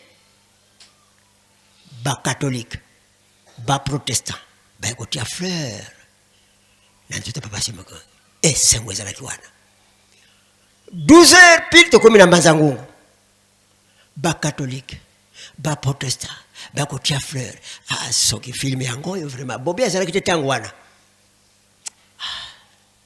12h to longwana 14h pile to komi na noki Mbanza tungwa ba protestant ba catholique ba ko tia fleur isengo to longwana 14h na 15h pile Gombe Matadi. Ba frère kuna. Ba mope. Ba protestant. Ba gotia frère. Nanzota papa Simon Kimbangu. 15h. 18h pile. Tokoti na kamba. Le 12 septembre 1921, bakangaki ye na 18h abimaki biso yo toye kotika ye na 18h ndenge babimelaki abimaki na 18h tokozongisepi kaka na 18h makambo elekaki wana sa divinité papa Simon Kimbangu kyangani ayebisaka biso yango tokoloba mingi te parce que bambuta pe balobi mingi pasi ya tata Simon Kimbangu na Lubumbashi na yebisi biso to donc pasi wana na prison wana papa soko komi wana il faut lela kaka pasi ya papa pona mutu mwindu mbongo oyo papa Dangenda abimisaki na table ronde balobelaka yango te vérité ekoyebana mbongo ya papa Simon Kimbangu ya mutu te Maître Croquet asengi mbongo makambo yose sili bopesa mbongo autant Kao Kasavubu Lumumba Mobutu bango nyonso bakizenga kamitatu bango nyonso Kao na kati nani papa ya mbuta mbongo yo soko balobi makambo nyonso soki bopesi yango te ya solo bakosigné indépendance te livre d'ordre tangwa senyi mbala mibale papa kisolokela telemi pa bo mbongo toyebi talo atangi okay mbongo ya Maître Croquet longwaki wana mbongo mosusu apesi na gouvernement batuni boye est-ce que c'est au complet bamindeli wana bazaki 10 balobi oui Maître Croquet apesi réponse c'est au complet le respect à la parole donnée Mondela Sanini bakamati livre d'or nous vous accordons votre indépendance le jeudi 30 juin le roi Baudouin viendra proclamer votre indépendance basine bakamati livre d'or na muntu apesaki mbongo na ye bapesi ye ati yango na mapeka pona niko cacher histoire mboka ya Kimbangu donc Kimbangu tutu te alobaki na kobota masuna 118 abotami oli balobane Kimbangu de balobene Dangenda kontima ona prison azalaki alobaki ngai na kobota mbali susu na kati ya bana ya basi na ngai oya kobota kaka mwana mobali ngai Kimbangu envoyé spécial en kono na biso Yesu Kristo na zongi sura mukili le 12 mars 1951 mwana mwasi abotami kombo nini le 12 octobre pardon le 12 octobre 1951 mwana mwasi abotami kombo nini le 12 mars 1951 le 12 mars 1951 mwana mwasi s'il vous plaît le 12 mars 1951 mwana mwasi abotami na kombo nini Mariana Nteke Kisolokele. Le 4 août 1951 mwana mwasi so abotami na kombo nini wa bwana Dio Christine Dangenda mibali wana est-ce que ndinga lobaki mwana mobali so abotami ngai Kimbangu molimo mosantu envoyé spécial parce que lobaki nakozana bino libela totala tala kombo ya pamba ya mama oya kata kilikambwana nkiwa sisi lwa mama batikila kiyo pona likambo nini batikila kiyo le 12 octobre 51 na Lubumbashi azali kokufa le 12 octobre 51 instantanément azali kobotama awa na kamba mwana mobali papa Simon Kimbangu kyangani alors yo soko mutuna yo ezana ba problème ou bien virus malamu osalisa yango soko za comprendre te ba docteur ba salisa ka virus wana bokende ba salisa yango kobika nayo envoyé spécial pour nani papa Dangenda tikaki yango Moïse même ba ili te kwa kiteo bakangi Moïse ame comme si 5 Moïse jamais papa Simon Kimbangu kaka na boma ba moniye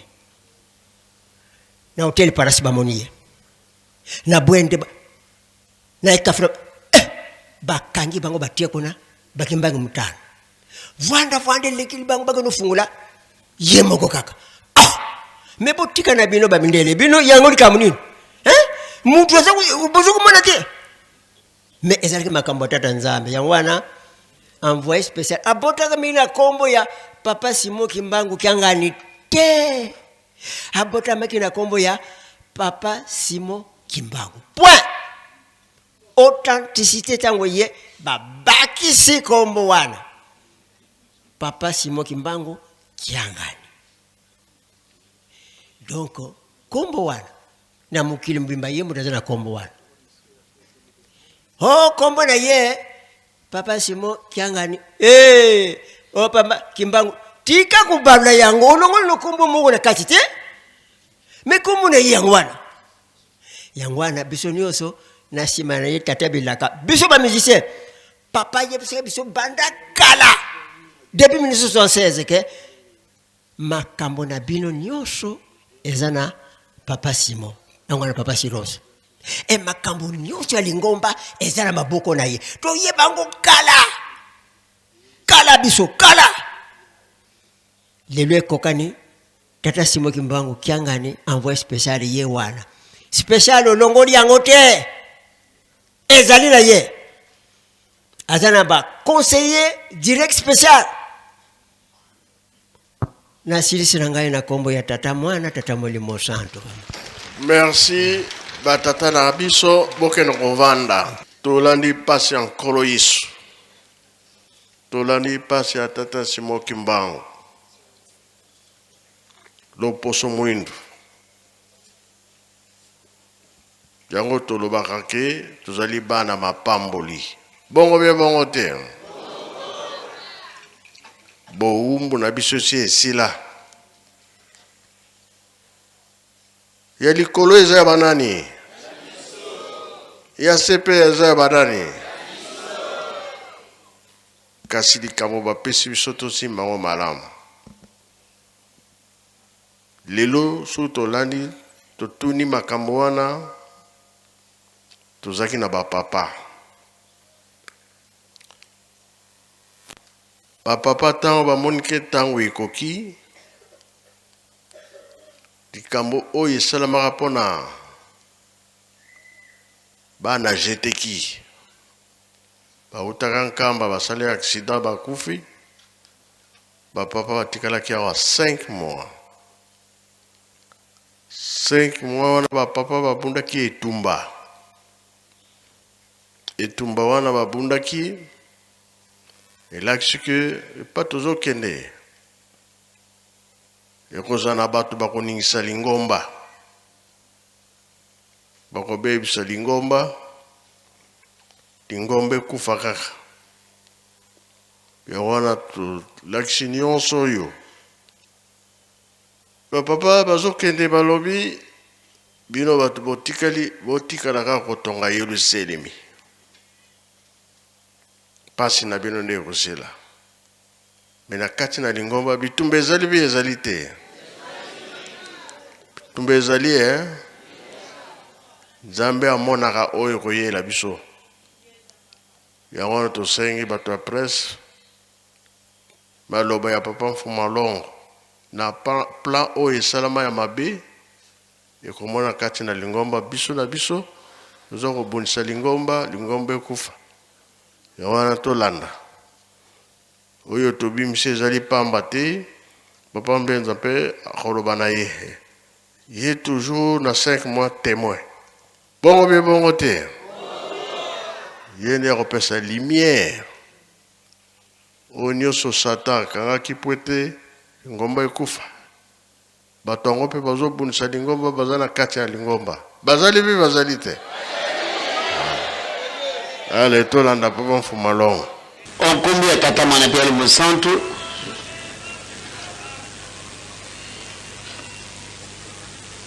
mukumba nzambe apesi biso ezali mukumba moko kosakana na yango te bamama batata ndenge tokozalaka ntango nyonso lokola makambo yango toza komona kango lokola eloko ya pamba.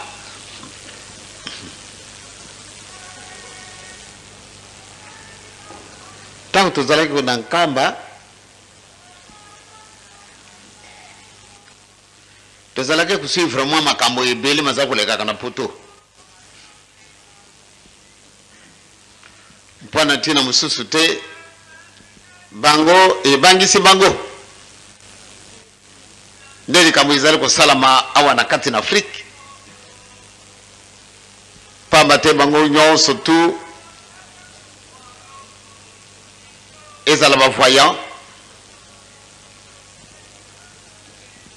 ezala bato mosusu oyo minene basalaka likita kona na poto balobi ete tokamwe mingi ndenge nini ntango oyo tozali komona makambo na biso baza kotambola lisusu ndenge makambo azalaki kotambola te na ntina nini sikasika wate fo toluka nzela toyiba mpona nini diminution na force na biso ye maloba na bango wana etamboli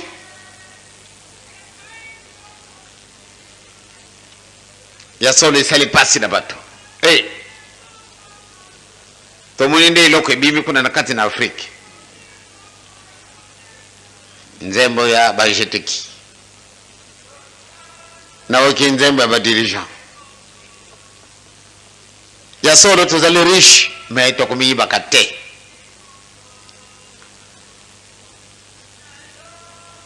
ifo toloka nzela ndenge nini bato oyo baye kopanza biso boye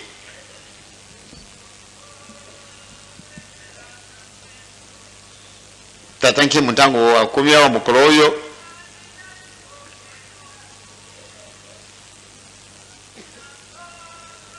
alobi na biso ete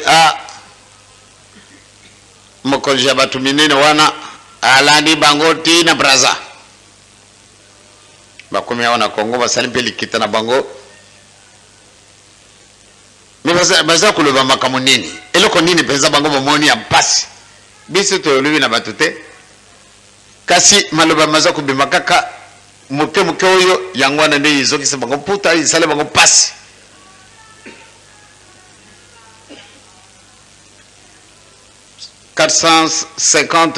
charlatans ou bien voyants ndenge bavandaki kuna na poto balobi ete likambo ezali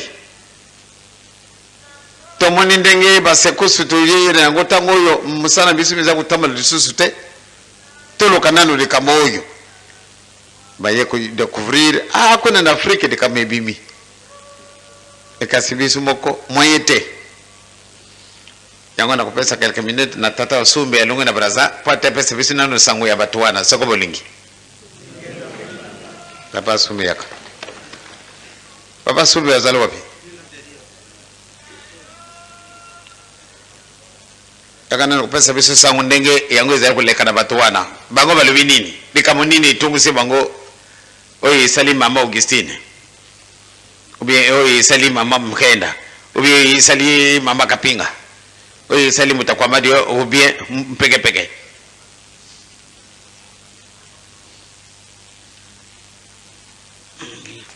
na kombo na tata mwana pe molimo mosantu na yali kopesa kaka témoignage na makambo oyo papa auti koloba.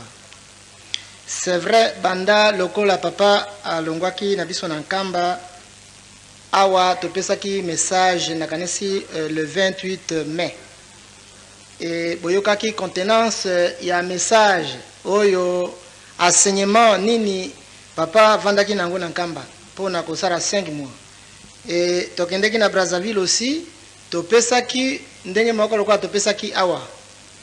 Alors eko na makambo wana etambolaki eke na kati na mokili mobimba lokola ye moko auti koloba na permission na ye ba oyo balobi les géants du monde, donc les grands maîtres du monde ba talaki balobi silikui makasi ezali kotambola pona ko empêcher développement na force na bango. Donc balobi le monde à l'inverse, donc mokili ebongwani boye bayali na perturbation moko makasi elingi koloba par exemple mwasi soko alambi nzungu tango yali kopela bamoni kaka nzungu yango moko esopani bazali koyeba te nzungu yango ezali kosopana mpona nini. Alors basali ba recherche na bango ndenge bayi kokuta balobi eyali message euti na kati na église moko na kati na mokili na Afrika oyo bapesaki annonce na 1917. Alors yango le grand maître, excusez-moi lokola papa alobi grand maître ya ba ordre de société secrète, ba ordre de templier, ba rosicruciens, ba frate maçonnerie na ba magicien. Donc grand maître na bango adjoaki lisusu nouvelle que papa azali na Angola. Journal moko na Angola elobaki leader suprême des églises. Leader suprême des églises. Donc ebimaki na Luanda batu yango bakapte na makambo na bango lokola bakapitaka yango. Bamonaki ete il faut bokende ko renforcer ko dynamisation lisusu ya propagande na biso na kati na mokili na Afrika. Balobi toko transiter wapi ya zali na Angola ekokate na Zaire ekokate toleka na Congo. Nde bakombaki na Congo juste mokolo to yambaki papa awa grand maître logien du monde akomaki na Brazzaville. Kuna na Brazzaville na ciné Vok et ali ciné monene oyo ba autorité basali la kabarenyo na bango.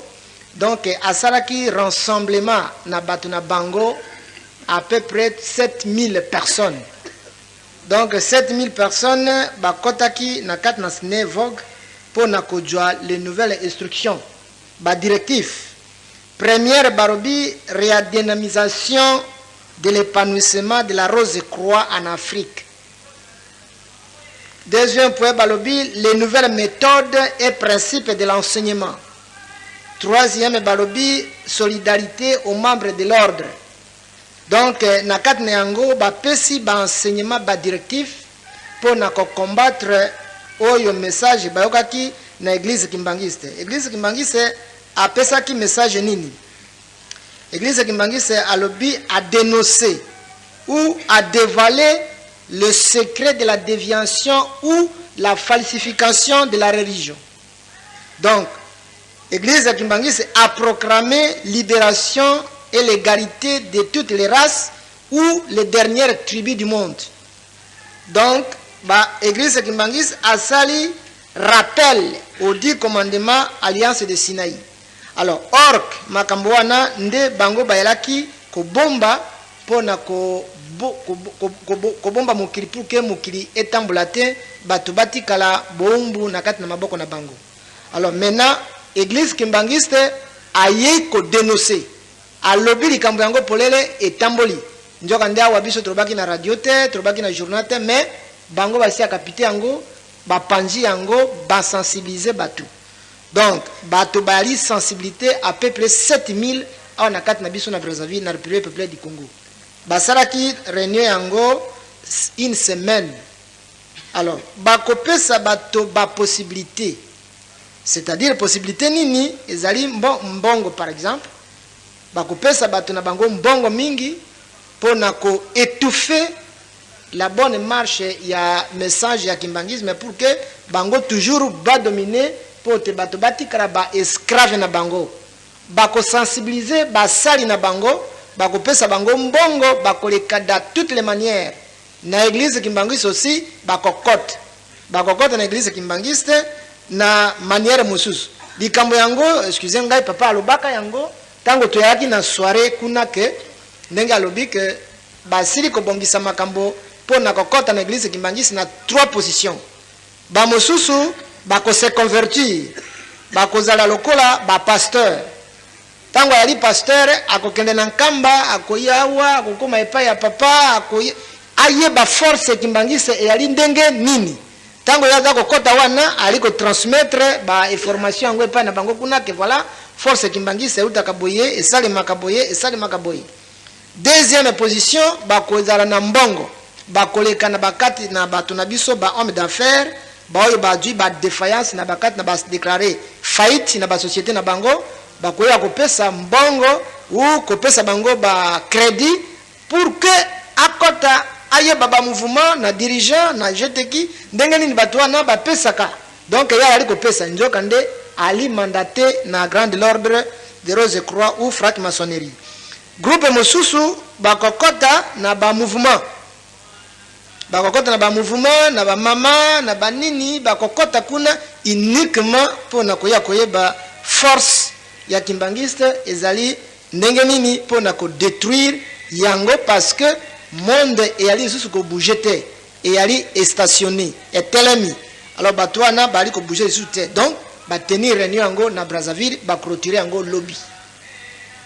Yango wana mouvement yango eyali à marche kuna eyali déjà même to ko ba délégation wa ba koya wa ba fidèle mais bali na mission. Alors nde na situation yango bakonzi ya kuna mususu pe bayali kotala balobi message ya kimbangisa tuyali ko analyser balobi na biso mutu muindo po na nini asara kaelo kote na kimbangisa ba biso te mutu muindo asara kaelo kote po azali na mauvaise pratique azali na mauvaise héritage. Donc na héritage yango mutu muindo ali ko développer te atikali esclave ya muninga e ba mususu batu ya mayele basali analyse ba monite message wana yali ya solo. Pourquoi mutu muindo akina putu akeko sala classe kuna azongi atabiki ya pamba yuko sala te mais ali na mayele na muninga moko basala kina ye. Mais c'est vrai et yali mauvais héritage. Donc héritage wana e ko développer mutu muindo te. Donc mutu muindo akotika toujours esclave na mutu mususu. Alors ba mususu bakamati par balobi non biso toko soutenir message kimbangisa. Parce que message kimbangisa e yali ko fungula biso miso mwa moke. Alors yango wana position yango ezali. Particulièrement pour nangai na ko pesa na biso nyonso et que tenir compte na makamutindo wana oyo tuyali koyoka biso nyonso tuyali awa bande kuna biso mingi bayekoli makambo ya mikanda nzambe ou bayekoli ba histoire de la religion.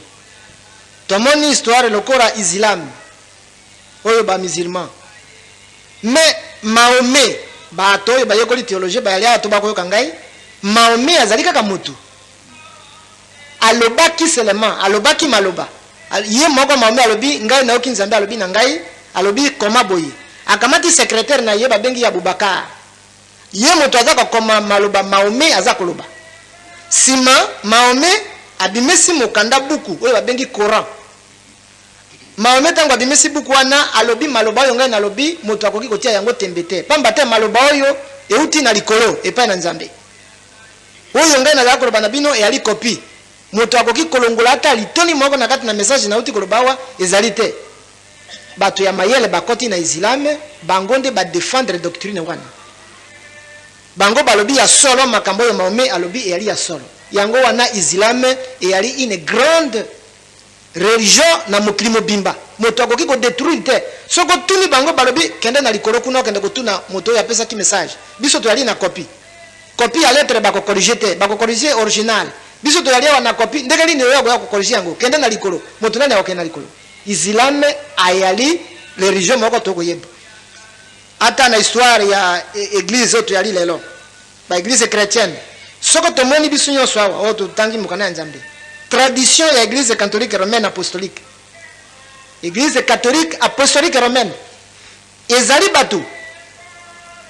batu baforme code na bango bandimi ke tondimi likambo yali boye bakomi batu ya mayele bapuye yango église catholique etikali boye moto akoti atembe na yango azali te pote batu ya mayele ba soutenir yango toya komona lelo église protestante ndenge moko ezali batu moto oyo nani Martin Luther oyo mwane oyo ataki na église catholique alobi non makambo bino bokoloba awa yali malamu te yali lokuta ngai na keko sala makambo na ngai akomi batu ya mayele bakoti ba soutenir thèse yango église protestante ata moto moko te ya mayele ako détruire yango parce que batu ya mayele ba soutenir yango.